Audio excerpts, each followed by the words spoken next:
Hey, this is Mark A. Altman. This is DAREN DOCHTERMAN. And this is Ashley Miller. And we are the Inglorious Treksperts. And if you love Star Trek, you want to listen every Thursday to Inglorious Treksperts, featuring the stars, writers, producers, directors, and more, talking about every series from the original series to today. And for more, subscribe at trekspertsplus.com. It's the logical thing to do. And keep on trekking, ingloriously, of course. That hurts worse than the uniform.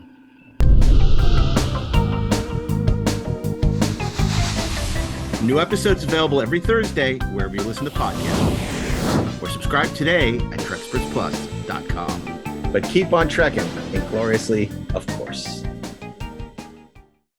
Hey, this is Mark A. Altman, and this episode, Rest in Peace, Kelvin Universe, was recorded last week before the big announcement that Jonathan Goldstein and John Francis Daley are developing a new Star Trek movie for Paramount's Spyglass. So when we refer to the future being cloudy, we did not have our magic 8 balls around to know that only a few days after we record this episode, there would be a big announcement. I know your first question is, what do we think? I can't speak for anybody else, but I got to tell you, I'm very excited. I'm a big fan of John Francis Daley and Jonathan Goldstein. I thought they did a great job with Dungeons and Dragons, Honor Among Thieves, Spider-Man Homecoming. So I think this is very encouraging. A lot of you probably saying to yourselves, well, you know, nothing has happened with this franchise in a while. Why should we think this is any different? Things have changed, obviously, with the Spyglass acquisition of Paramount. They are anxious to get Star Trek going. They're anxious to make it a viable franchise, and they're anxious to have do it at a price. So rest in peace, Kelvin Universe, and welcome John Francis Daley, Jonathan Goldstein, Freaks and Geeks Universe to Star Trek. We're excited to have you and excited to see what comes of this. And as Gene Roddenberry might say, there's more to tell. But right now, enjoy our episode, Inglorious Treksperts. Rest in peace, Kelvin Universe, that was recorded a few days before the story broke. And even our little gnomes and spies around the universe didn't see this one coming. And normally I would say we got our ears and our spies everywhere. We tend to know these things as we did in the past. We let you know about the Romulan prequel, Earth War, that ultimately never got made months before it was officially announced by Paramount. Many times we've been able to tell you about things that are coming up that haven't been announced yet, but this one took us by surprise. It was a pleasant surprise. So now, without any further ado, I welcome our guests and, of course, my co-hosts back to Inglorious Treksperts. Stay tuned.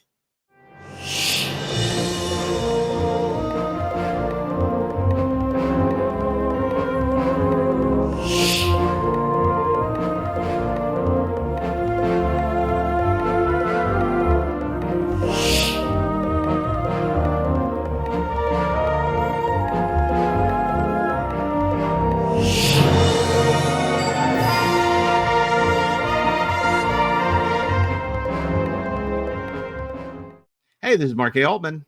And this is DAREN DOCHTERMAN. And we are 2/3 of the Inglorious Treksperts.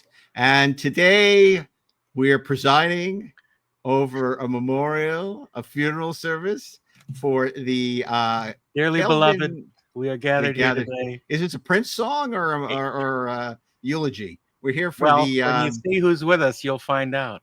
You'll know it's a Prince song. So without that, we want to bring it. You know, we thought a momentous occasion such as this warranted some special guests.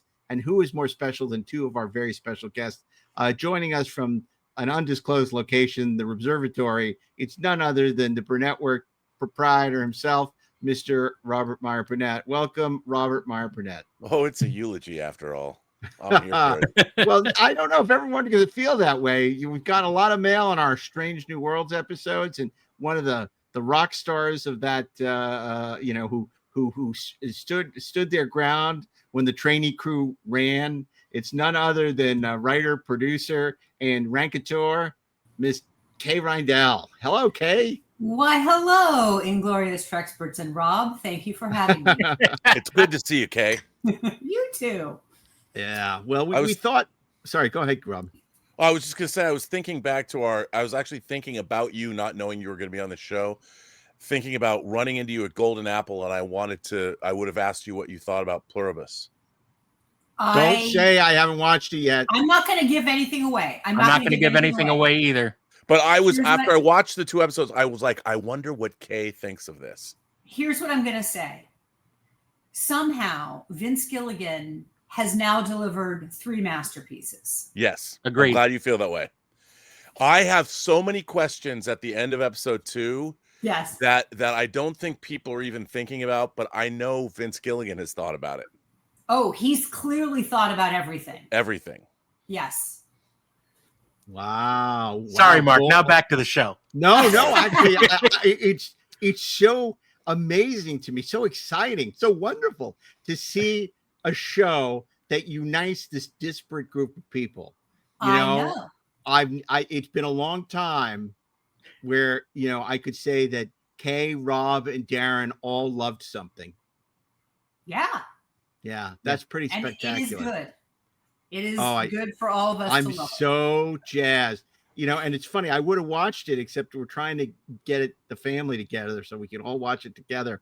And that's always a challenge, but I'll make sure it's appointment viewing. Yeah, it is. Yeah, it is. And I can't wait to see where it goes.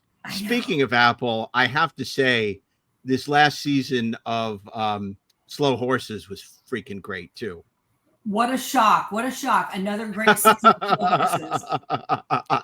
I know they make it look so easy, don't they? Oh my God. The 3rd season of Foundation was good too. Yeah, I haven't watched any of it. I haven't seen it yet. I haven't seen any of it. Should I watch it? It's hard to get into, but you should watch it. You should watch it, but separate yourself from the books. I'll try. And the 3rd season is a banger. Okay. Yeah, I don't really like sci-fi actually, so I don't really watch much of it. I don't really like science fiction. Kay, how great was that bottle show? The episode where it's just Gary Oldman in Slough House, basically the whole episode trying to get out.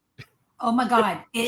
And just his pride at the fact that his people figured it out.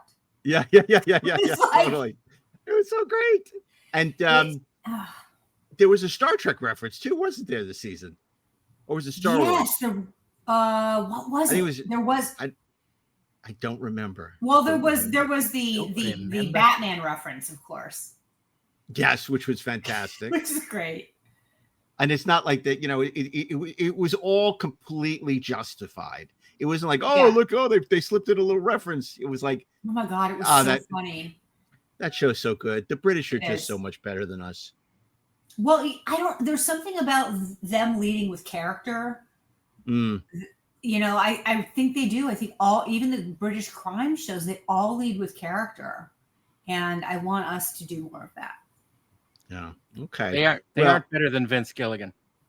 Vince is a special person. Mm-hmm.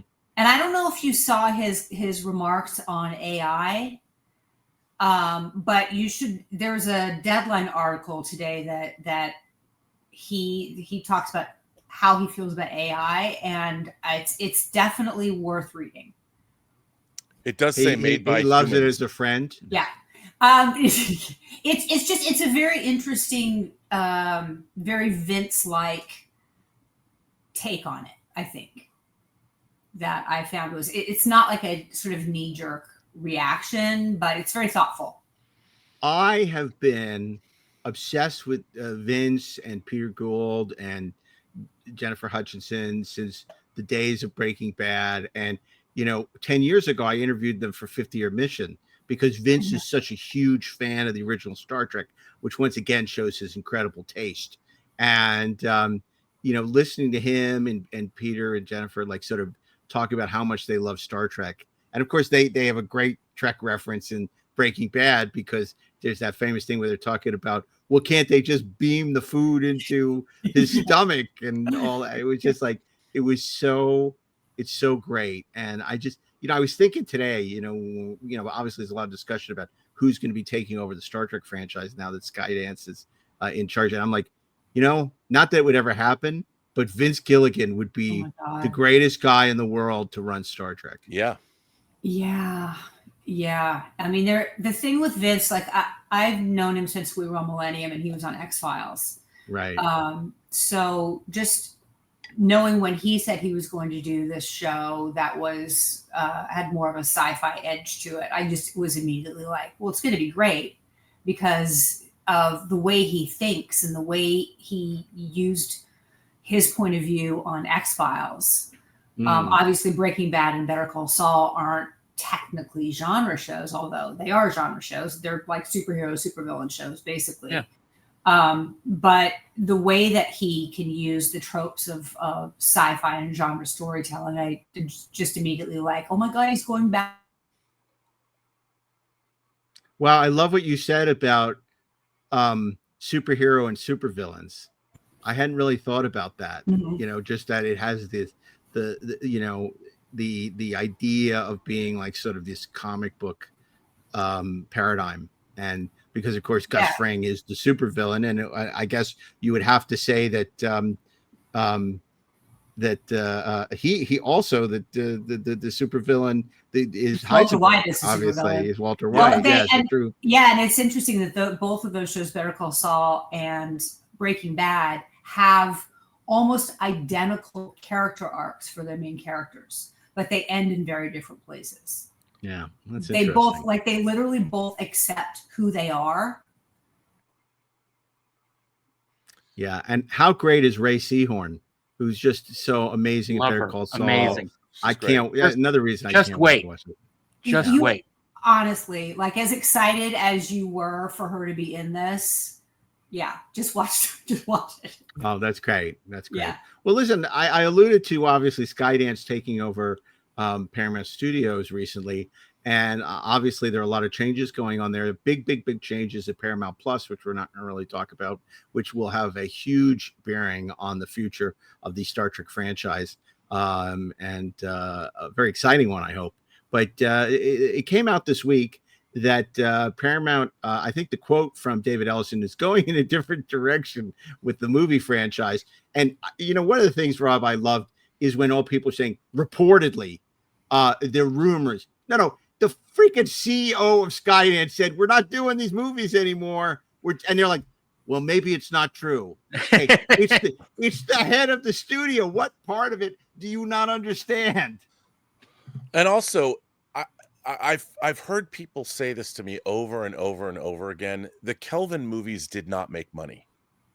As much as people talk about the box office and everything, they were looking to turn Star Trek into a Transformers-like franchise that had a possibility of reaching $1 billion. And none of those movies, I mean, the reported budget of Star Trek 09 was $175 million. Well, to earn out, that means the movie would have had to maybe make between $550 and $600 million. It did not. It did not make that. Star Trek Into Darkness cost more, and they spent more money, and it made less. And Star Trek Beyond made significantly less. So the Kelvin Timeline movies did not really earn out. And the reason Star Trek 4 never happened, and how many scripts did they commission for that? And the real problem was the No movies man didn't can look- say. the movies did. I mean, they had like 4 or 5 different directors. Noah Hawley was going to do it at one point, and yet the cost of the cast goes up. So there was no way that you could defend or you could justify the expense. And I hope whoever takes over the Star Trek franchise realizes it is not a franchise that does well when you throw lots of money at it. Right. You know, and it is a show that a movie series that it benefits from having creative limitations put on it. The way the original series was still, it wasn't a cheap show to make, but it was very clever when it came to judiciously using visual effects and things like that. So that's what Star Trek is about. It's about ideas, not money. Let me jump in with the Trecucation fact here. I completely agree with you, Rob. And what people outside the industry don't understand, you know, these wild speculations and all these clickbait websites who are like, oh, maybe it's not true. is the fact that from before a dollar was spent on these movies, Bad Robot was in for I think $7 million. So there was no way that Skydance was going to continue with this, because so Paramount would continue, because it's what you said. Star Trek is always underperformed internationally. You know, the Chinese market is sort of dead to American movies now, except for the rare outliers. And so how do you bring the cost down? Not with a $7 million above the line for just the producers. And then, like you said, Chris Pine is one of the few big movie stars that exist right now. Zoe Saldana has been in the biggest movies, you know, of all time in the last, 10 years. But not her face. And in Guardians of the Galaxy movies, it doesn't matter because her quote Avengers. is substantial. Yeah. And so the reality is there's no path for going forward in which it's not a bunch of them standing around in front of a volume screen and doing a movie for 12 cents because the cost in Toronto before you start running, which they tried with Beyond and it looked like crap. And that was with Justin Lin, the director of the Fast and Furious franchise, So the reality is there wasn't a path forward. It's not like this is a huge franchise that was wildly successful where they said, okay, let's keep making, whether it's Fast and the Furious or where they could absorb these costs because let's keep making the magic. So anyway, that's the reality of the business side. But for most of you don't care. You care about, hey, I like those movies or you didn't like those movies. So let's talk about that, because the reality is from the business perspective, this was bad business going forward, So Kay, I know you probably are more upbeat about the success of this trilogy of films, starting with Star Trek 2009, a film that is beloved by a large portion of fandom named Scott Mance. And I know a lot of other people, who I'm often surprised to hear how much they like these films. So Kay, tell us where you are on the Kelvin trilogy. So I really, really like the first two movies a lot. I hate Beyond with the White Hot Passion of 1,000 Suns. I hate it for a lot of reasons. But I understand why people don't like those movies. For me, I separated them from the original series and from the TV stuff. But once Beyond happened, I just was like, well, clearly they're done because they're done creatively. They're done telling this story with these characters. It just was clear to me after that. Before you finish that thought, who is playing drums in their that studio? Was my cat using her scratching post. Isis. Oh, okay. What's your cat's Sorry name? About that. My cat's name is Scully. Oh, of course it is. She is an orange cat. So Rob had a wonderful cat named Kubrick back in the day. Aww. I was a fan of Kubrick. And remember our friend TJ had a cat named Mr. Spock. Yes. It's actually a good name for a cat. And our first cat was named Ripley because Jones was a terrible name for a cat. Yes. Okay. So I want to ask you, Rob, you heard what Kay had to say. Obviously, big fan of 2009 and Into Darkness, but not Into Beyond, which seems to be at odds with what I hear from a lot of people named Scott Mance, who really like 2009 and really like Beyond, but don't like Into Darkness. It seems that's the one that's less revered. So, Rob, where are you? I know where you are, but tell us where you. We know where Rob stands. Well, rather than be hyperbolic, I found it interesting that J.J. Abrams was picked for this franchise, and I understand coming off of Mission Impossible 3, and Bad Robot probably makes a great pitch. And they have their very expensive production company and all that, and they can service every aspect of making the film, and they'll charge the studio for everything, including their edit bays. I get it. But what I thought was a mistake was the idea that, you know, Star Trek from 1966 to 2005 was always pushing forward. And it was reflecting the time in which it was made. Star Trek The Next Generation did something that people said even to the cast didn't think it was possible, that they could reinvent an icon, a legend of television. And it took a while, but eventually it worked. And then you moved on to Deep Space Nine and Voyager and all those things. So making a new film series teed up an opportunity to move forward somehow, to bring Star Trek really into the 21st century, because Enterprise was going back into the canon and made a prequel series. So what would Star Trek look like in the 21st century? And I thought it was a mistake to sort of go back and try and reinvent Kirk, Spock, and McCoy, because that's a very uncreative thing, I thought, to do. I mean, it's the easy thing. It's easier, more seductive, as somebody once said. And I would have liked to have seen them begin again with, you've got the universe, you've got the world building, you've got all kinds of background if you want it.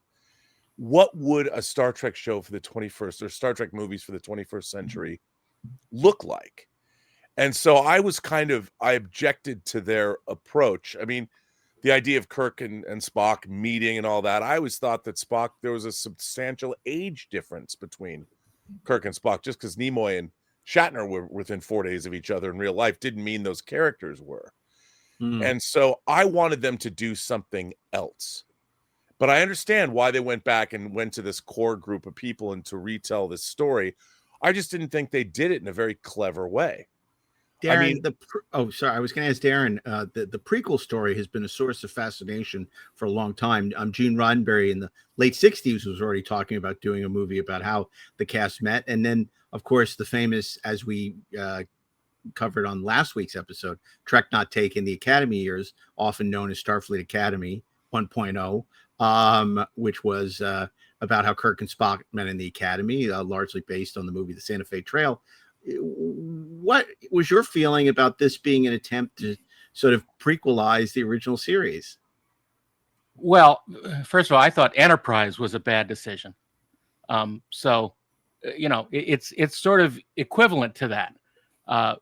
But I don't really have any problem with a sort of Star Trek Year One idea, but the problem is it has to be done extremely carefully and with a lot of attention to stupid little details that we've learned along the way, in order to make everything fit, which is part of the enjoyment that Star Trek fans have. The fact that Kirk says, "I lost a brother once" in Star Trek V. Well, those of us who have been through the journey immediately thought, well, yeah, your brother Sam. But he wasn't talking about his brother Sam. He was talking about Spock. But the thing is, it has to be done, if you're going to do it, it has to be done very cleverly and very carefully, because so many people have already come up with this story in their own minds. So you better do something really special. Now, I think that the casting for 09 was great. I thought that they did an amazing job casting the movie. No doubt. I just thought that they didn't know what characters they were playing, because it was all mixed up. And I don't think people were paying attention to the story at all. Rob, you're a big fan of the prequel story in the novels, which was another attempt to do a prequel. Well, Shatner and the Reeve Stevens did write a book called Collision Course that was going to be a proposed series of novels about Kirk and Spock meeting. And the first novel's actually quite good. I'm a big fan of what the Reeve Stevens did, both with and without Shatner.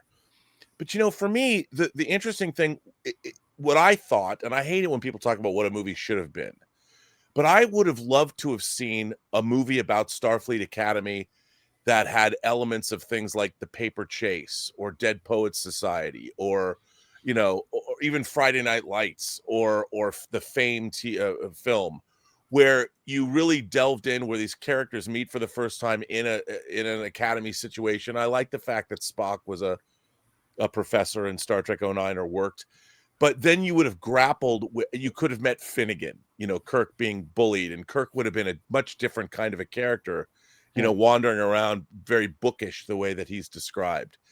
And then you see some kind of an event happens, and you know, you get the action kicks in. But it would have been really interesting to see these characters deal with. I was really interested in seeing the academic situation. We know that there's the Kobayashi Maru test. We know all of these things that they touched on, but they were done in such a ham-fisted way. I wanted to see the Ivy League version of Starfleet Academy. I didn't want to see. You got the community college instead. And it was really, I mean, to me, it was very uncreative. I wanted to see. I wanted to see the teachers that inspired these characters to become who they were. I wanted to see our characters struggling to fit in, struggling to make it, struggling to become who they were destined to become. That's what I wanted. Yeah, and you would think, I mean, I understand the idea of turning Star Trek into a franchise, a crowd-pleasing 4-quadrant franchise that has a lot of action and adventure, and I get that. I think that's not a wrong decision. It's just that that's not Star Trek. What you're doing is you're grafting on other franchise qualities into Star Trek. And if you're going to do that, you have to be really, really smart about it.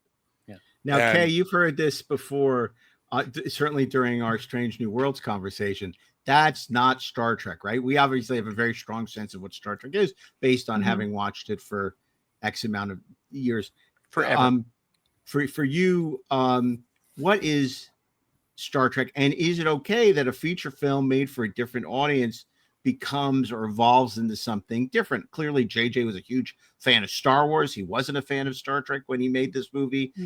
It's a very different tone. And is that okay? Is that what you need to do to make a blockbuster movie? Well, I think that when you say that's not Star Trek, what you're really saying is that's not my Star Trek. That's not what I watch Star Trek for, which is, of course, perfectly valid. But I think that validation has to extend to everybody who has a different idea of what Star Trek is. A lot of it depending on when they come into it. I mean, I know people who, and because we're all not particularly young, I know people who were substantially younger. That's crazy talk, Kay. I know. I mean, I said not particularly young. Young at heart, baby. Yes. But I know people who were not even old enough to watch television when Next Generation premiered, and their first Star Trek is Voyager. And I don't want to say to them, well, that's not Star Trek, even though that's not my Star Trek. So I do take issue with that idea that you're speaking globally to everybody about what Star Trek is. I think there are different interpretations of it, and there's some of it that I like and better than other people, and some of it that I don't like as much. I mean, it's interesting because I do absolutely love the original series, but I also love Next Generation. They're very different shows in a lot of ways. I mean, they've got similarities, but they are very different shows. Ashley, I want to ask you, because obviously you developed for a time the what became Star Trek Beyond. But I want to ask you in a broader sense what it was like to work in that universe, because we're talking about that is not Star Trek, right? And you, as someone who was a huge Star Trek fan, who knew the universe backwards and forward. Now, it's a little different because you were working with Bob Orci, somebody I think whose feelings about Star Trek were more akin to ours than maybe people who are huge fans of the Kelvin universe. Can you talk about what that was like and what your approach to that was in terms of not sort of giving up on the Star Trek you knew and loved, but also incorporating that into a new type of Star Trek movie? I mean, it's a fine line to walk, isn't it? Yeah, it is. I mean, for me, the key was I had to know what it was that I really love about Star Trek personally. Okay.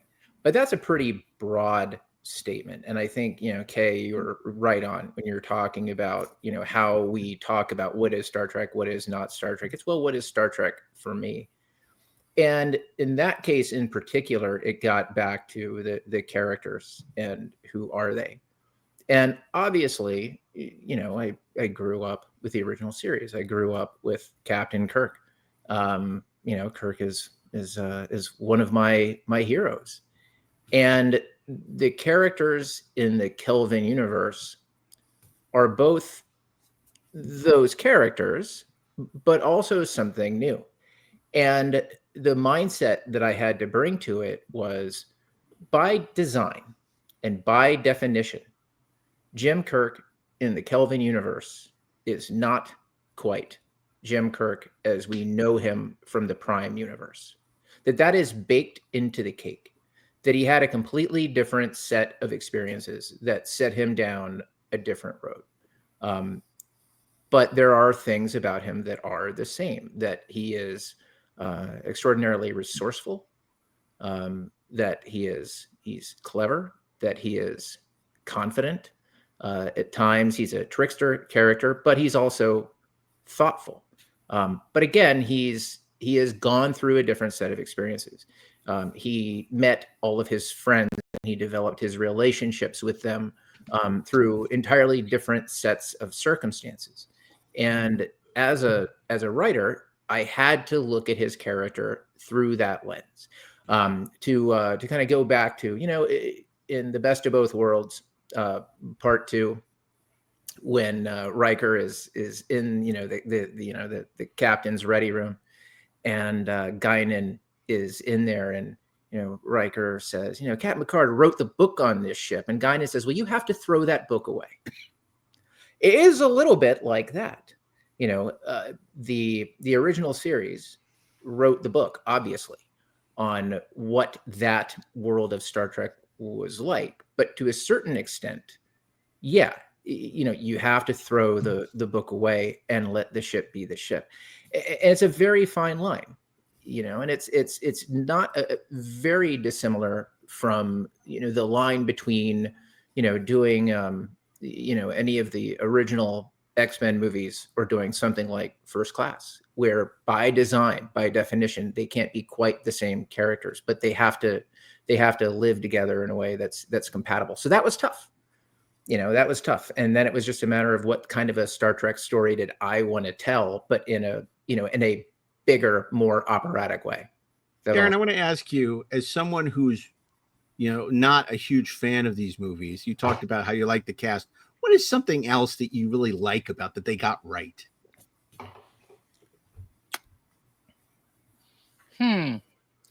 I think they stuck pretty well to the 2-hour movie format. Jesus.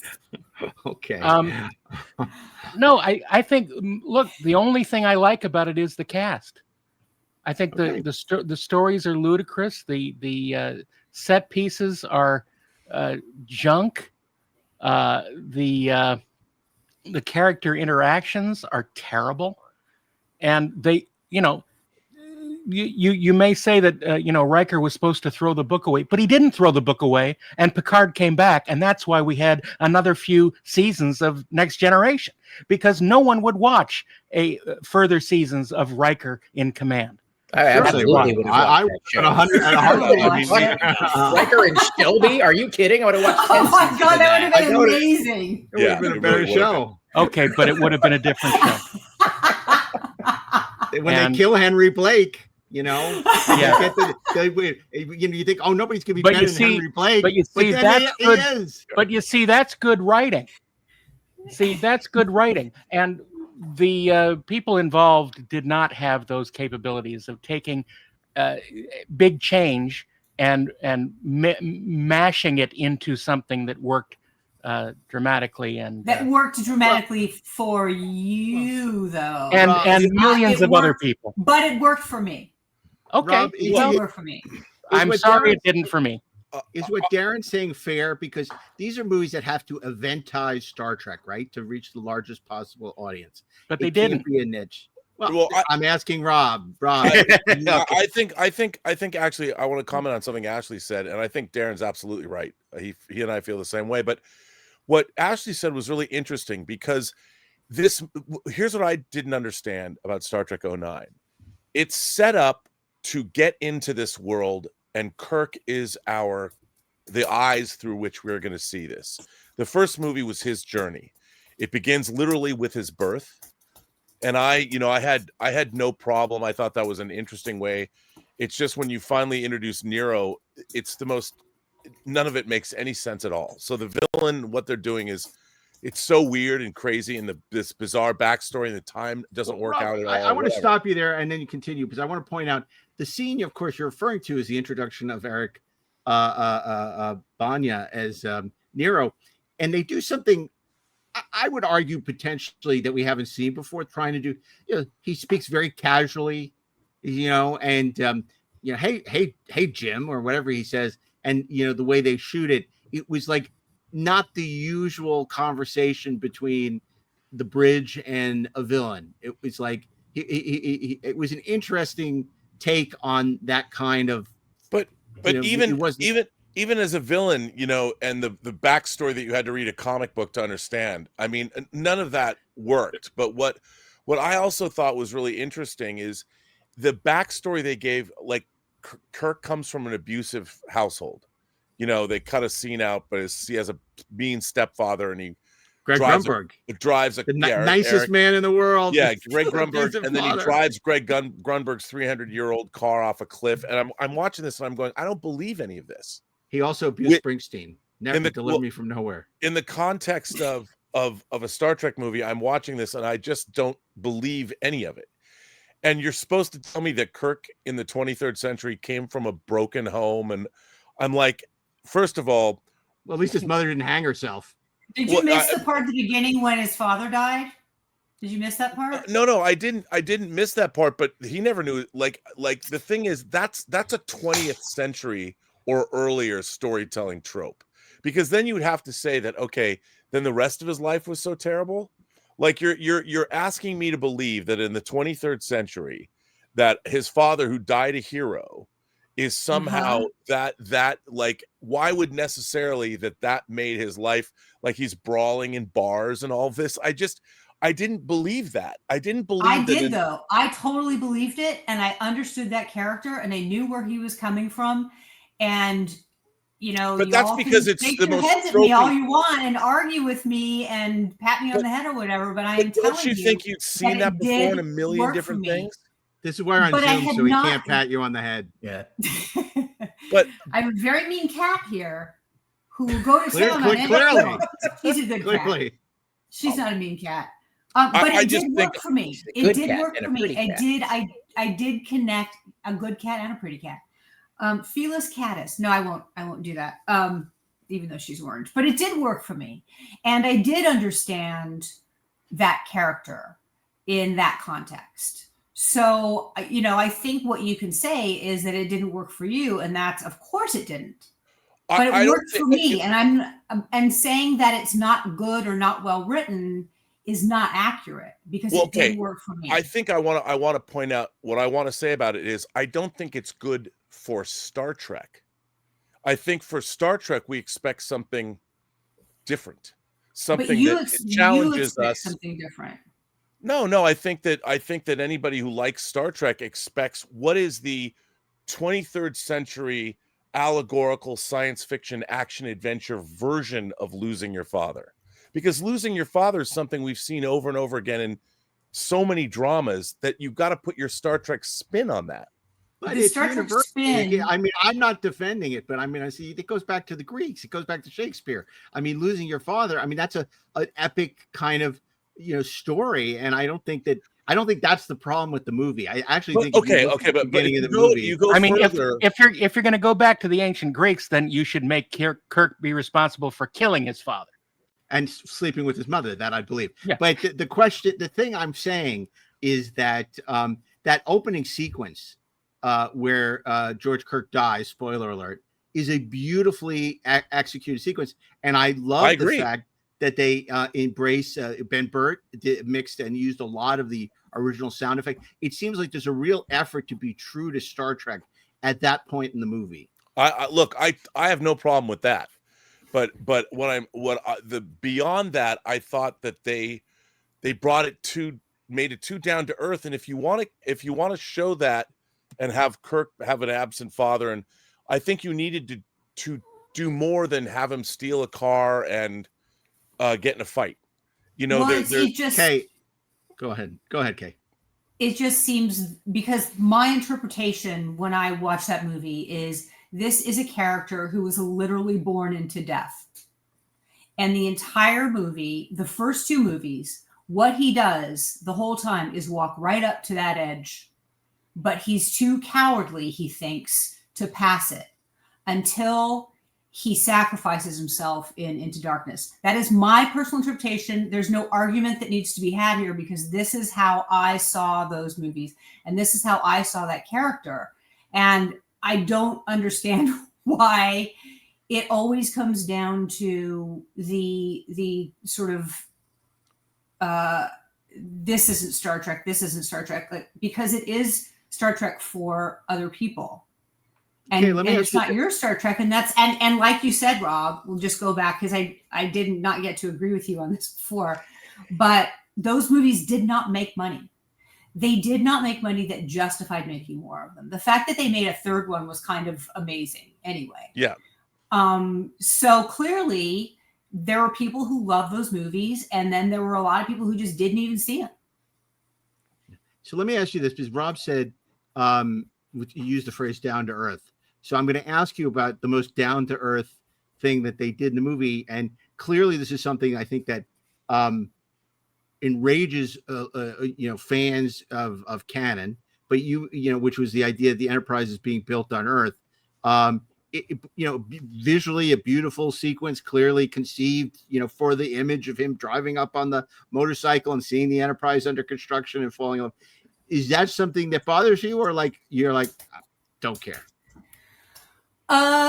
It didn't bother me, but I understand why it bothered people. And it's a kind of thing that, like when I saw Prometheus, a movie that I thought was just completely ridiculous on every level, everything in that movie it didn't work for you? Exactly. Exactly. Everything in that movie bothered me. But I know people who really loved it. And I can say things like, you're running away from the big wheelie thing, and you're running in the path of the wheelie thing. Just go over to that side. Serpentine, serpentine. And yes, and they will say that didn't bother me. Right. So I think it's that. I think it's either you're in the story and it's working for you, or you're not. And we've all been there where we're at some movie and we're like, oh my God, I think I might die in this movie. Because just everything that happens doesn't ring true to you. So I understand that. I will throw this out here. One of the things that I bumped on with this first movie was, for me, Star Trek was always a show for smart people, right? And I felt like a lot of the things it was doing, the Red Matter MacGuffin, the Spock has to be on the planet at the exact second to see Vulcan explode.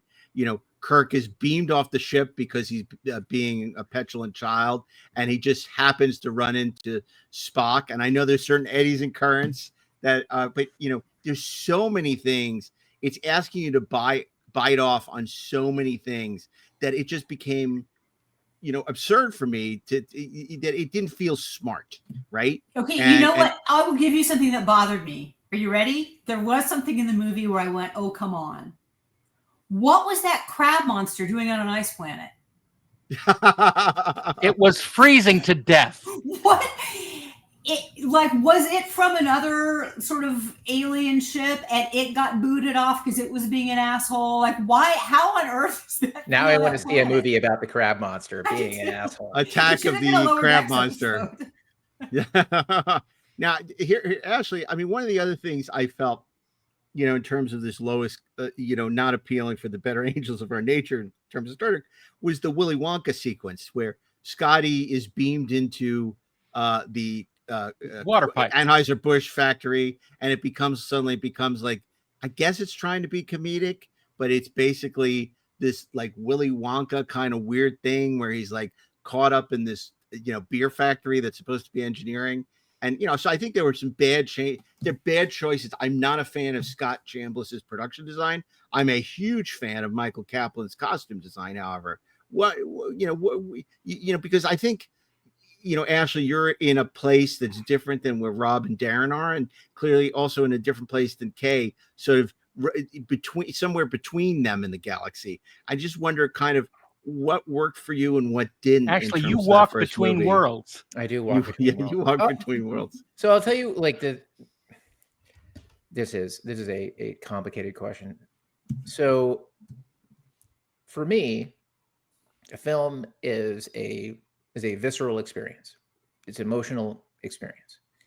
And how I go along with a movie has everything to do with how I respond to the characters and where they are. Some of that has to do with performance and kind of the actor, and kind of what they're doing. Some of that has to do with is the story moving along in a way that I believe emotionally. And I feel like what 2009 did extremely well was tell a story that felt emotionally true and valid to me. Were there things in sort of the plot machinations that made me nuts? Yes. But ultimately, how much of a shit did I give? Not enough of a shit, because I felt like, to me, that wasn't the most important thing. What the movie did incredibly right was it set the tone and it set the theme perfectly with that opening sequence. It told me everything that movie needed to be about. And if what followed, if the story of Jim Kirk was about anything other than how a boy deals with the loss of a parent, or not having a parent in his life, and what that means to him, and how his life is changed and impacted by this huge thing that occurs in the beginning of the film, then the beginning of the film doesn't fucking matter, and we're not in a movie, and that's bullshit. And I feel like that piece of it, the Jim Kirk of it, in that context, I think worked really well. It's like, what's the title, the name of the main, it's like Enterprising Young Men. It's about a young man, right? It's about basically a kid named Jim Kirk. There's no but. It's like, no. I wanted to say something to follow up on what Kay and you were saying. Okay, because sure. I think what you were saying is essentially correct. And I think that the very best scene in all three of these movies is the scene where Pike confronts Kirk in the bar. Yeah, that's a great and scene. Says, your father was captain of a starship for 8 minutes, and I dare you to do better. That is the most Star Trek thing I can possibly imagine. What I wanted more of was, and I didn't really finish this idea, but how this movie, you could have seen Kirk's journey. I mean, even you would have met all the characters and seen it more from his perspective, and you would have carried through 1000%. The one thing, like losing your father could be good, but I would like to have seen more of the 23rd century equivalent of that. And when he sits down with Pike, that scene is so good, and Bruce Greenwood is so good as Pike, that to me is when the movie really Sings.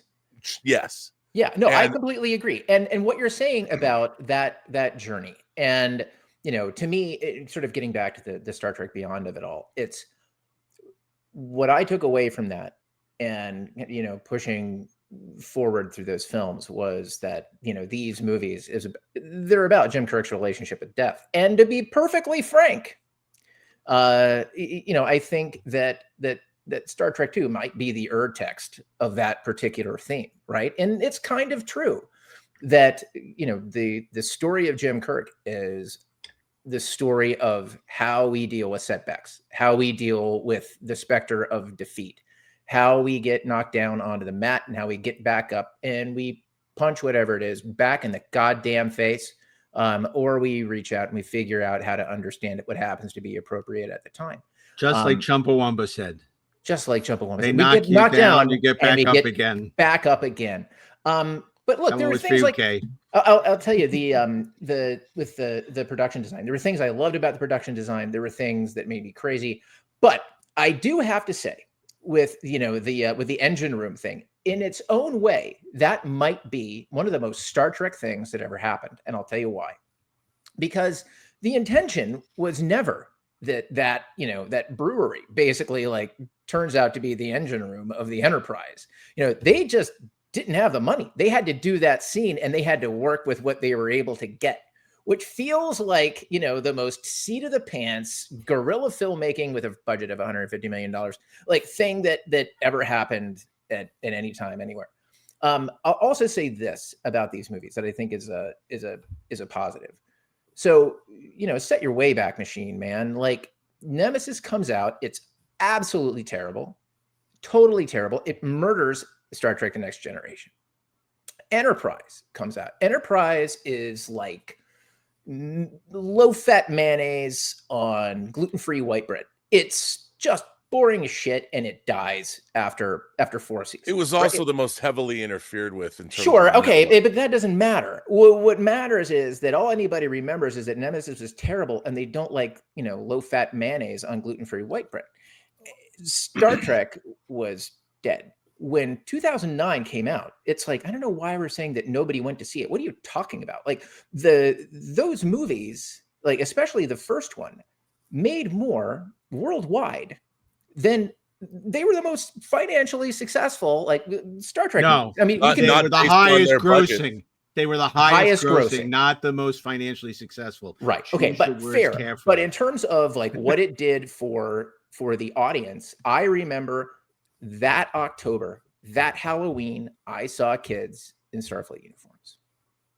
For the first time since Michael Myers. It's true. Probably so. Yes, it's the first time since they were wearing William Shatner masks, and that was a big deal, right? And I think that's important. I mean, my great regret is that it never delivered on the promise of that. Ultimately, there were flashes of things in that series that I think were brilliant. Like, I happen to think that, Into Darkness in many ways is one of the great missed opportunities of all time, because the idea that it flirted with, that Kirk and Khan team up, I thought, like, when it went there, when I thought that's where that movie was going, I thought that's the best fucking idea I've ever seen. And I thought the scene, where they have to get onto the Vengeance and they're basically doing like the Halo jump, like through all of like the shit, I thought that was super cool. But when it turned, that's when that movie kind of lost me. But there were things in that film that I really got. Like, I appreciated that it went for those things, even when it misstepped. I feel a little bit about it like. And frankly, maybe my relationship with these films is a lot like my relationship with Star Trek 3 in some sense, in that I really love like stealing the Enterprise, and the rest of the movie happened. You know what I'm saying? Like, but I do love the characters, and I love, their interactions, and I love the cast, and I love all that other stuff, and I love stealing the Enterprise. And then, okay, we're done. That's where I am on that. I mean, it feels like ultimately it was a missed opportunity, but it could have been a truly a game changer. Rob, was it too soon to go to Khan for the second movie? Yes, because first of all, you can't go to Khan without them understanding who and what Khan was in the first place. Right. And I think that was they played games with it. Here's the thing. It would have been really interesting if they just portrayed Khan differently. Yeah. Like if you opened that movie in 1997 Earth, and you saw the last remnants, and you saw the DY-100 class and Khan's followers leave Earth, and that would have been the opening of the movie. And then you see the ship and you see it discovered. You just give it a little bit of backstory, and you see that it's not discovered by the Enterprise. It's discovered by somebody else. And so everybody knows that there's a sleeper ship full of all of these people from the latter half of the 20th century. So immediately the audience has some kind of context, a cold open or whatever, to show that, well, this is intriguing. And then you go to the Benedict Cumberbatch And that whole opening of the scene, the whole opening of the movie where the man has to take this thing to fix his daughter, then you're at least, the audience is intrigued. You're like, and you can follow what is happening. As a matter of fact, I would have spent a little bit of time with Khan in the beginning of the movie. Give it like one of the longest openings of a Bond movie is 14 minutes. It's World is not enough. So you do that, and you spend time setting up your character, and you have no idea who this guy is and what he's doing necessarily. And then you go. And so the audience has some context, because I've never seen a moment in a movie where he utters his name is Khan, and that there you could hear a pin drop in the theater. People are confused. They don't know who. And our characters are the same way. They don't know either. Yeah, they have no idea who he is. Yeah. So, Kay, for you as a fan of that film, do you think in retrospect going to Khan and doing the flip at the end was smart, or is just the execution that you like, or is it just being with the characters that you like? I mean, what was it about that film? I'm going to recuse myself from 90% of that question.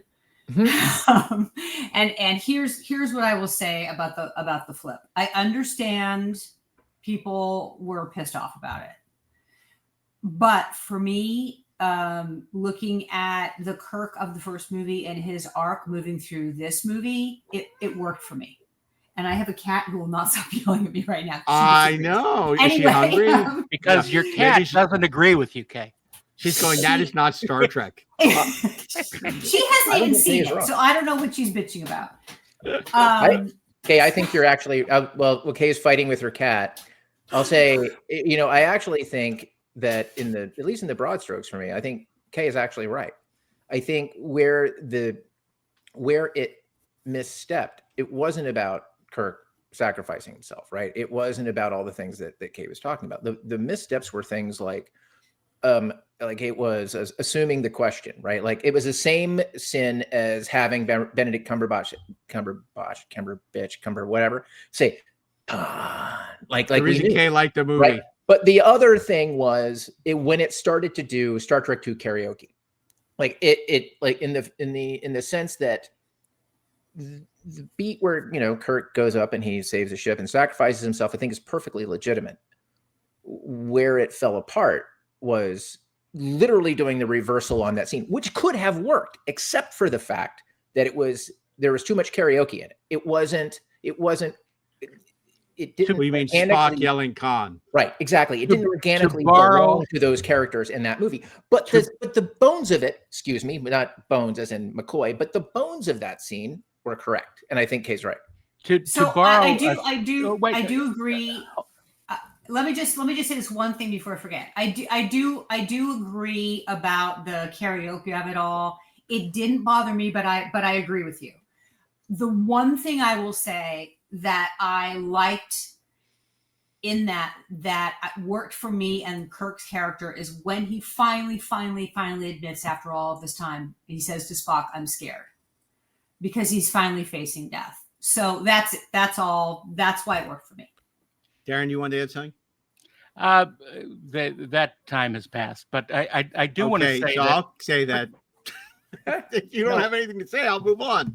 No, but I do have something to add, because I think that they missed a wonderful opportunity to take our expectations about seeing Khan in this movie and flip them around.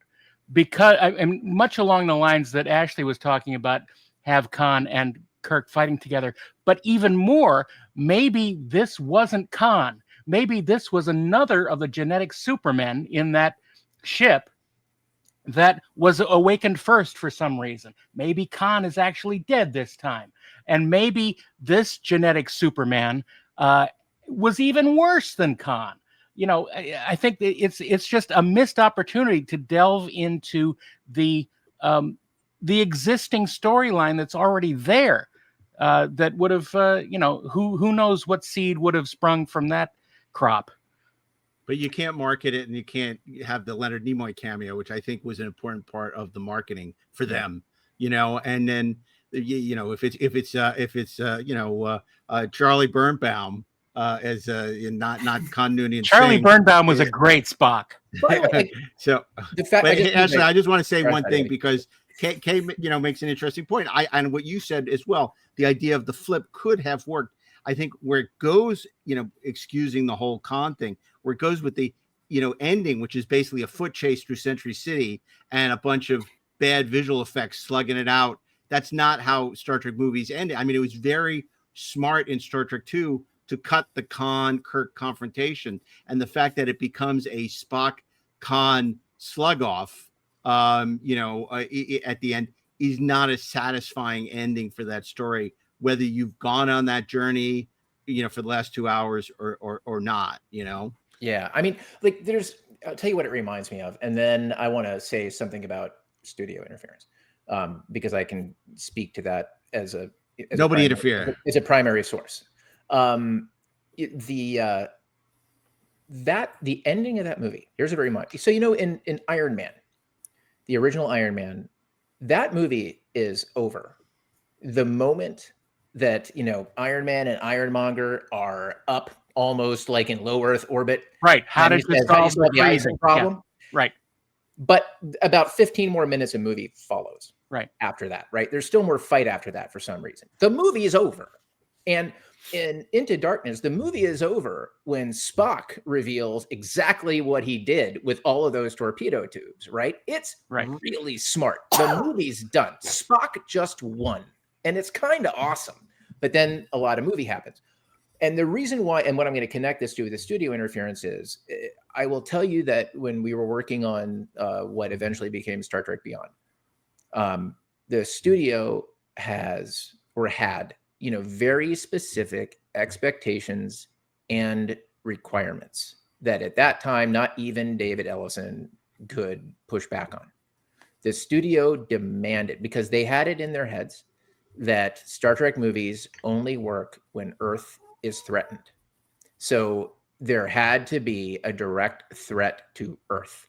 Like all those things that we're talking about, like, okay, now there's an action scene on Earth, and now like there's this thing, it crash and it'd be fucking horrible and it's blah, blah, blah. Like all of those things, studio mandates, 100% studio mandates. Like the mandates are just kind of weird. We dealt with them like on the Star Trek 3 of it all. Like there's a whole, how it got to like that crazy ass like big spherical space station is the Yorktown.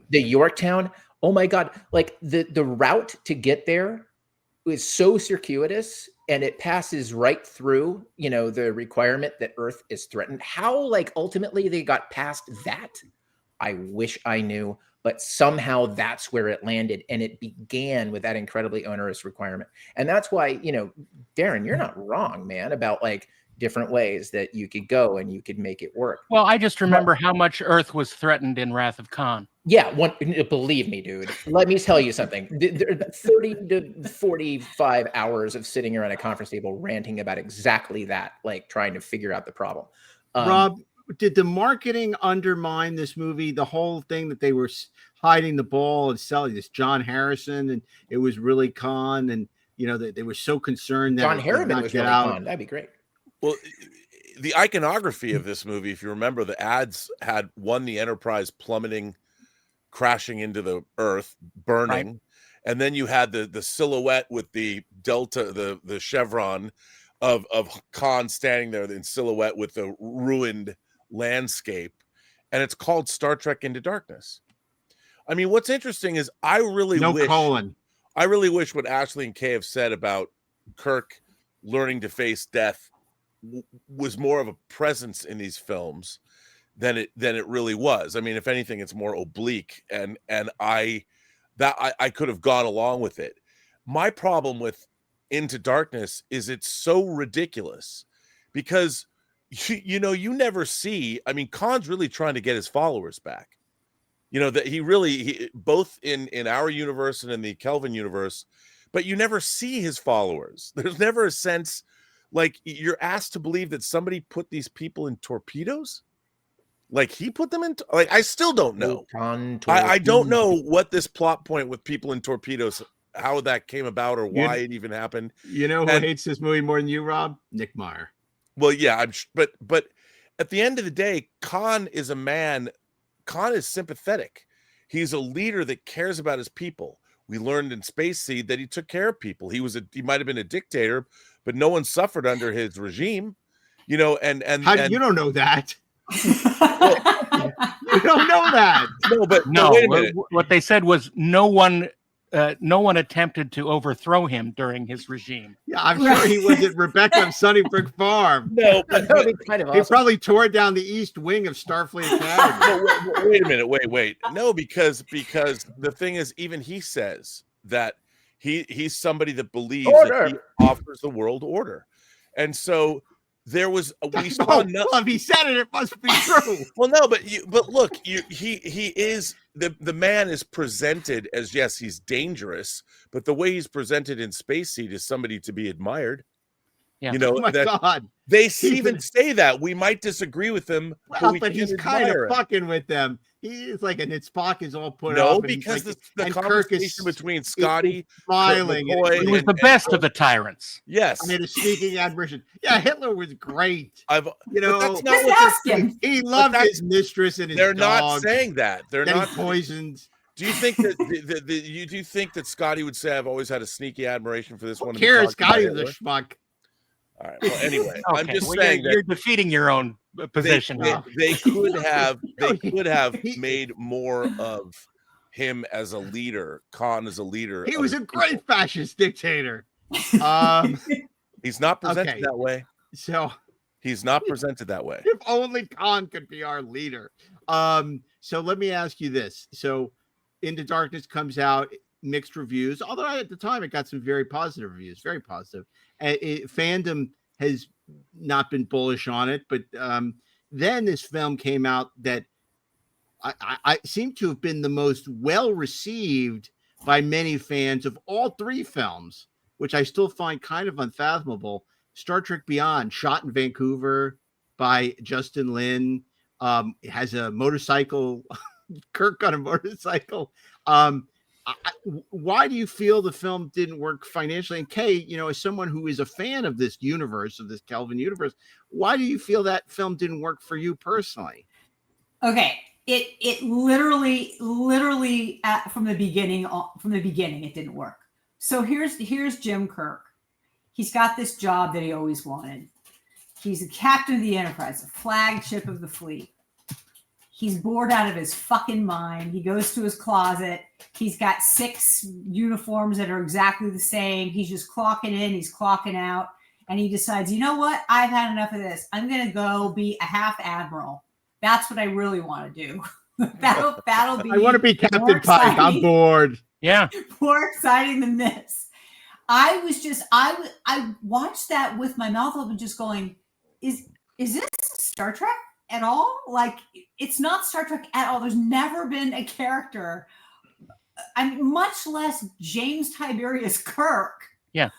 who was bored with his job. Because you see, It's you don't make insane. movies about those people. You don't make movies about No. people who are bored with their great job. No, unless it's like falling down or something. Like, then he's got to go on a rampage. I mean, what, Well, that- what are Now, we see, I want to when- see this movie, Star Trek Falling Down, Mhm. but it's like, I'm the bad guy? What? That's where not knowing Star Trek hurts you. Not knowing it's Oh, Horatio man. Hornblower, not understanding what Kirk is based on. Just Kirk watch would one never, episode. would never be like, I'm bored. There's nothing to do. We're Clytus, doing all this I'm bored. science, this exploration. It's like, I Scope want to of be anywhere else. diplomacy is so tiring. There are No, not no, enough no, women what? on the ship. Put the Star Trek of it aside for a second, right? Just Like they did. Yes. Well, put all of that aside, and like in our feelings about that one way or the other, it is nearly impossible to get the audience to engage with a TV show or a film about a central character who does not want to be in the story, and their objective is to get out of the story. Yeah. There are On a plenty motorcycle. of ways to get into a story where Jim Kirk is questioning his place on the bridge, right? There are plenty of ways to get into a story about, a lack of confidence, or a fear that he's lost his edge or his judgment is in question. Even bring in another character that says, look, you don't even belong here. You lucked into this job in the first place. I don't know what you're doing in that seat. But he's bringing Alan Rock him so we can take his side. Want to be more bureaucracy captain from and Star do Trek, a good like job. something. He doesn't want anything in that movie, and Yeah. then he gets the shit kicked out of him, and then suddenly he's activated again, and we sort of put aside like the boring, and it turns into a be careful what you wish for story. But that part of it just doesn't work, and Rob, it fucks you up from the top. Rob, would you like to have been a fly on the wall when they said, let's cast the most good-looking man in the universe, Idris Elba, and put him in makeup prosthetics where you can't see his face? Well, first of all, that whole cockamamie Rube Goldbergian device about what happened to whatever happened to the crew of that ship was so ridiculous. I mean, it was so just convoluted. And if they had played it without makeup, it would have worked so much better. Yeah, so that's much true. better. And Yes. because then you wouldn't Would've have been to very explain Star why Trek. he was transformed into that thing. And look, despite the fact that they had to destroy the Enterprise and they had to use the Beastie Boys sabotage again. Just play straight out of Brooklyn. They had to return Come to that. on. I mean, look, I think the funny thing about Star Trek is it's always been able to use other Starfleet officers as foils for storytelling. People that are deeply flawed in some way. He could have been the Morgan Woodward of this show. I can understand where that goes. And the thing about Idris Elba is, because he's such a handsome man and he's such an incredible presence, on-screen presence, you had a real opportunity to create an antagonist that the audience would really love. And if he had some really interesting, something really like he'd found this technology, and it might have been benevolent, but he's gone around the bend. He's gone all Walter Kurtz on us, whatever that might have been. You could have had a really compelling story, and that would be how Kirk got his mojo back, is dealing with this guy going, shit, man, I was going to walk off the job at the beginning of this movie, and now I've rediscovered what I'm here for. But there could have been, those kinds of, it's like Kor and Kirk in Errand of Mercy. Seeing that kind of that relationship that's what makes Star Trek so much fun, because there aren't really villains in Star Trek. There are antagonists. And to see the push-pull of what they could have done with the Idris Elba character. Same thing with Khan. Yeah, it could have been a classic. I mean, that's what you want. You want these characters in a character-driven battle of wills and wits, and you have to like these bad guys or antagonists as much as the good guys, and that's what makes the movies, or that's what makes Star Trek so much fun. Like Captain Omega Jellicoe Glory, the and motion Riker picture. and Chain of Command Parts 1 and 2. I mean, Captain Jellicoe was right. Yeah, And Riker, when he's going, there's no joy in what you do. He's a wartime consigliere here. It's like he knows the Cardassians. He was proven to be right. And it's Deanna and Riker like, what's he trying to do? I don't get it. I don't feel good about this. And that's what made it so interesting. That's why Chain of Command is peak Star Trek. It's the first Gen Y Star Trek episode. It's so good. Why? And then you've got Because we like you got Picard's Golmasset, squaring off there. You've got these two battles of will happening in different places that both have to deal with what it means to be a Starfleet officer in these harrowing times. It could have been that. Okay, I have a theory. Because I've been trying to figure out why a lot of people seem to like Beyond. A lot of them like them the most of all three movies. And I really believe it's because it's the one movie where you see that classic McCoy, Spock dynamic. And it's the first movie that really gives Carl Urban, who's so wonderful as McCoy, something to do. It doesn't make it a good movie, but I think that they're coasting off the goodwill from the series of the previous movies, that people love that Spock McCoy dynamic. And because it's there, even some small way, that really elevates that movie, because if you look at the rest of the film, it's just so misguided in so many ways. Yeah, I totally think so. I think because they split the crew up, it feels like an episode. Yep. So I think that is a lot of why people like it. And it's also just You're kind absolutely of right. big and stupid and, exciting in parts. And Yeah, look, the some of rest the of action us were sequences like- are really cool. Like, Yeah. Justin Lin can direct an action sequence. Like Yeah. the sequence on the saucer, I thought was really well constructed. And the motorcycle thing is both stupid and amazing, because I thought like it was actually kind of a cool use of the transporter. I was like, all right, that's kind of clever. I mean, it's nonsense, Well, but it's and- kind of clever. plus it was originally him with a rocket pack that I designed, and Really? it was and it was too expensive, so they Hold made on. it into a motorcycle. Wait, hold on. I The was Rocketeer. going to get a rocket pack and I didn't get one. I got a motorcycle instead. Yep. I hate that movie even more now. He could have struck like Thunderball. Okay, so that was beyond. And then over the last couple of years, there've been all these stories. Oh, maybe they're going to do the prequel with Chris Hemsworth, which they finally realized nobody really seemed to care about. And they certainly couldn't afford. And they certainly couldn't afford, because and I love when they ask actors, it's like, oh, well, would you do this? And they say, I would Sure. certainly consider if this great. It's like, of course. First of all, 99% of the actors in the business, you're going to pay me? Yes, I'll do it. It's Yeah. such a ridiculous question. Would you consider Michael going back? Caine. And then you have the people who are like, who can open a movie, or somebody like Chris Hemsworth, who are like, no, they'd have to pay me a hell of a lot of money and have to be a really good script. Yeah, it's just pretty, but no. But it's like, Yeah.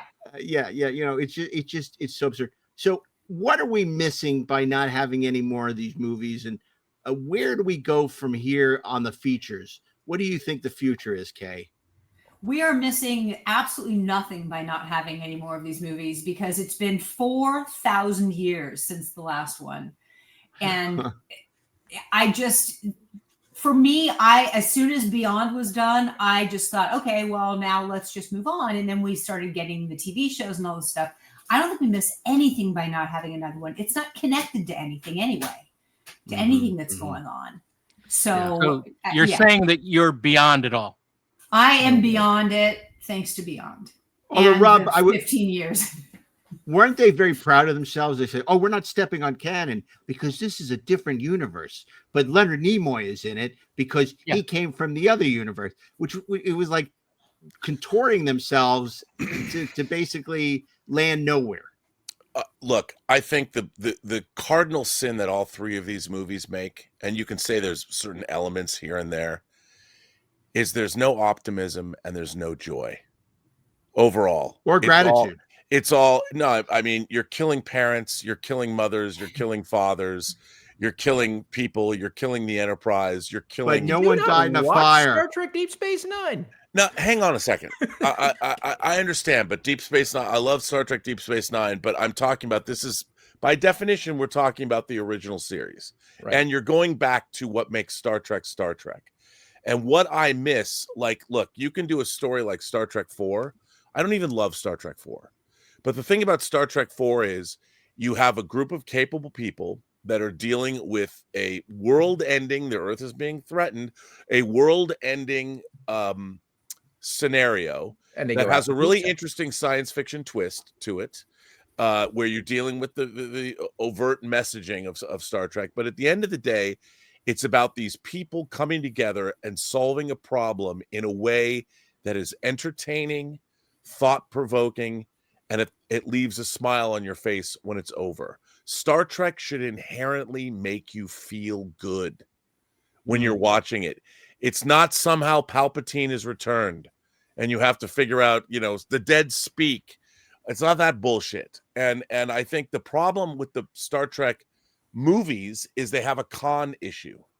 And the con issue is now we have to make all these movies about a villain, an Ahab-like villain, where you can't, I would love to see a Star Trek film that does something more, it's a bad example, but something like Soderbergh's Solaris, where you have something cosmic in nature, something where you're dealing with the infinitude of the universe, and we're exploring something that is delving into the meaning of human nature and the meaning of mortality and what is our place.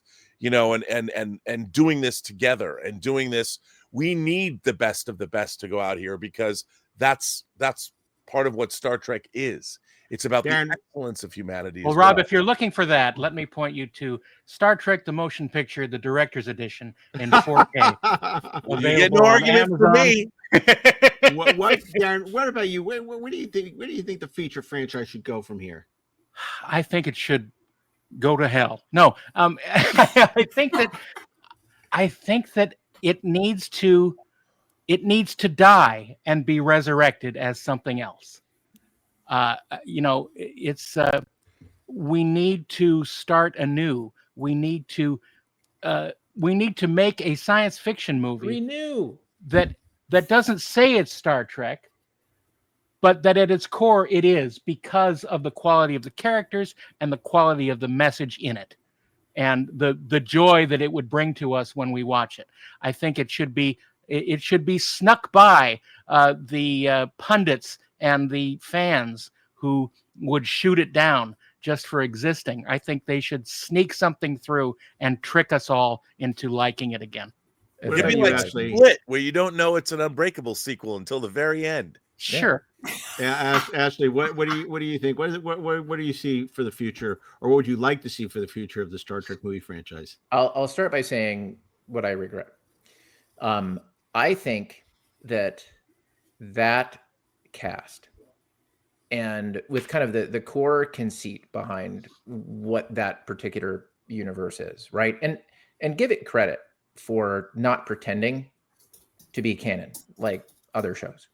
And that it kind of exists on its own timeline and kind of allowing like that original material to exist. My regret is that I don't think that cast ever quite got the movie they completely deserved. Yep. And nor did we. They were the Pierce Brosnan of Star Trek. Sure, let's go with that, right? At least the Pierce Brosnan of had Star Trek. forward. But I do think that in the context of what they set up, there actually is a really good movie about that particular crew, that particular Jim Kirk, like being on this side of 50, much like Star Trek 2 did. I think there's a and without going over that ground again with Star Trek 2, I think there is something to be said that it could say in a very unique, almost meta way. I don't know what that story is off the top of my head. Nobody's paid me to come up with it. If they did, though, you have my number and my email, David. But neither here nor there. I do think there's another story that they could sustain, and one that I think that they deserve. As for how the movies go, I would, this gets into a much larger conversation about what the hell is going on with Star Trek.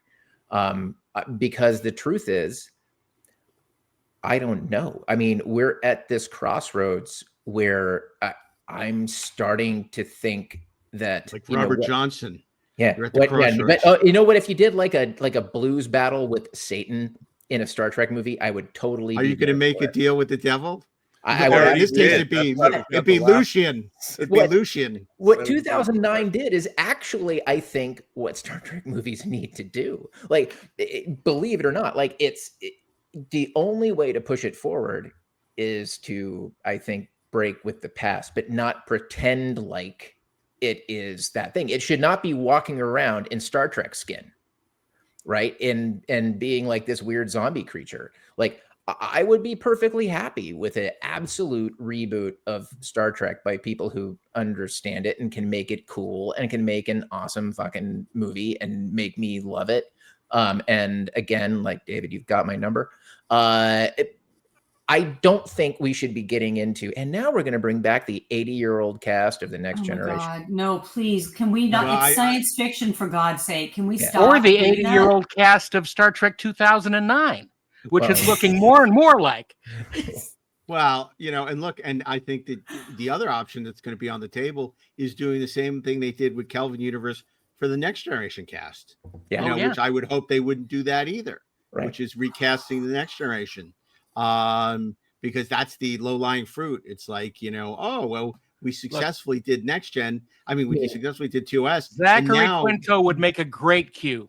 The only thing that I could get really behind at this point with, bringing Star Trek, like kind of relaunching Star Trek, would be, the Star Trek Legacy show. I actually think that's a really great setup that gets at a lot of the things that we're talking about. It's kind of it's a soft reset. It's a soft reboot. I think Jerry Ryan could carry that show. I think the rest of the cast. But we're not talking about TV. We're talking about I know, franchise. but in movies, we're all I just don't know otherwise. Of the but that that time may have passed for Star Trek Legacy, but it would be great if it happened. And I think we all would love to see that on television. But I honestly think what they need is they need a brain trust. They need to put together a writer's room, not like, when we're going to do Transformers and we're going to bring in all these, then you bring in people again who are just looking for a paycheck. I think you need to put in a really smart people and figure out what this universe looks like for the next 5 years. Yep. And that's basically because the features and the TV universe should work together. Is it a hard reboot of the whole franchise? Is it, what era does this take place? What does the movie look like? What does the TV shows look like? But there needs to be someone at the top who understands Star Trek, but isn't slavishly going to follow what's come before. And whether it's somebody like a Vince Gilligan or we talked about Ron Moore or, whoever this person is, this needs to happen. I don't think it's just like, let's just throw shit against the wall and see what sticks. No. The other Star Trek movie that was in development was sort of a soft reboot, which was going to be, Independence Day, post Enterprise, the Romulan War. And all the Jedrinson did a great job.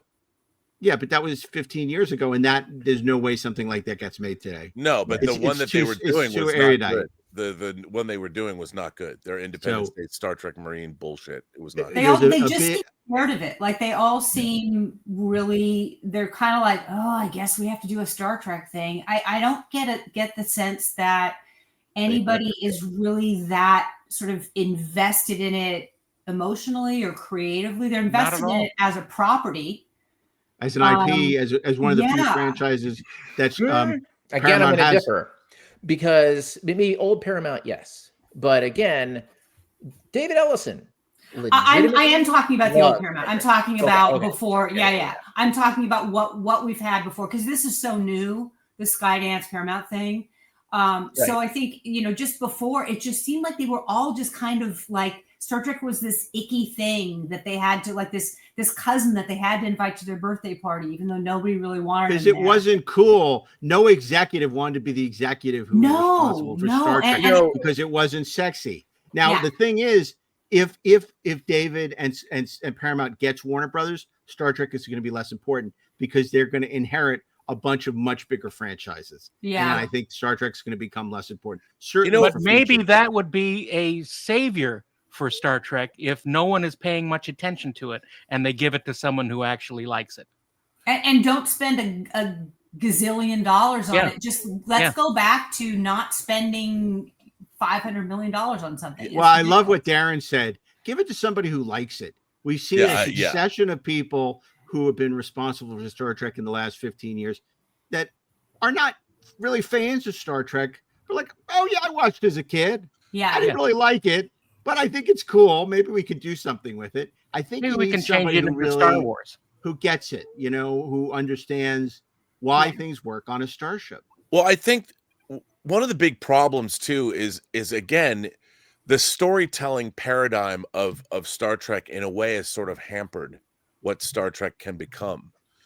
And on television, you've either got the 5-act structure or it's serialized. You know what I would do if someone gave me not an unlimited budget, I would find, how Die Hard 2 was based on a script called 58 Minutes and Die Hard 3 with a Vengeance was based on a script called Simon Says. That had nothing to do with Die Hard was based on The Detective. Right. A book called Nothing Lasts Forever by Robert Nothing Lasts Forever, which is a sequel to The Detective. Yeah. So I would go find an incredible science fiction novel. There's nothing to do with Star Trek.